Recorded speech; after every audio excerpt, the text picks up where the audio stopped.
Okay, this is the introduction to binomial probability.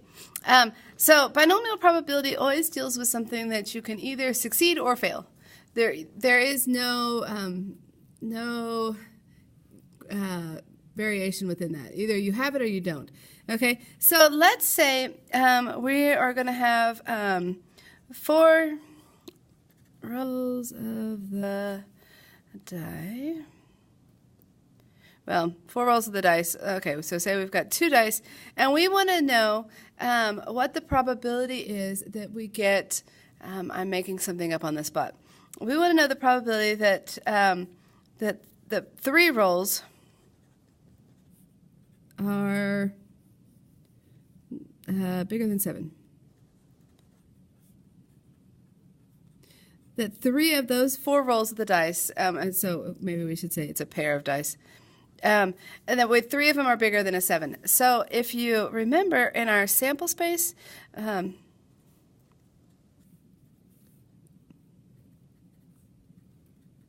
okay, so what we've got is we've got one dice that can be 1 through 6 and the other dice that can be 1 through 6.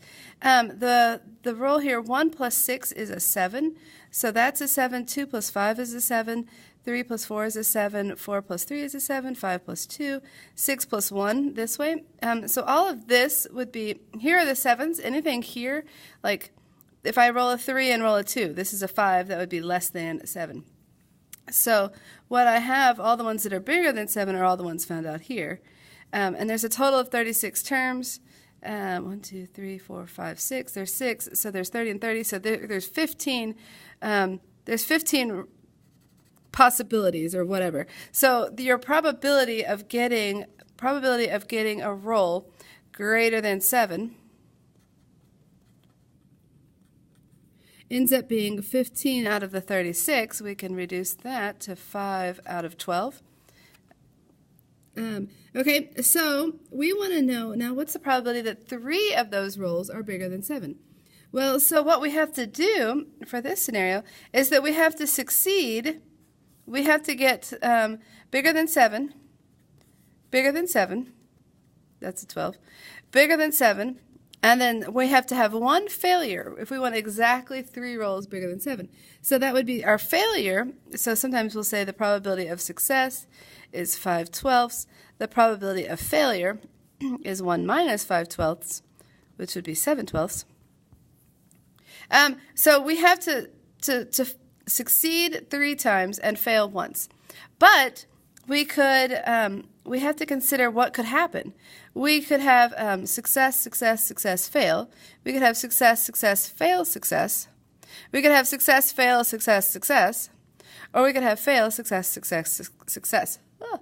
Okay, so we've got 4 possible ways that this could happen. So we would take this and multiply it by the 4 different ways that that can happen. Now what this is, a better way to say this is that this is 4 choose 3. Okay, so we have 4 things, we have 4 rolls, 4 rolls of the dice, and we want 3 of them to succeed.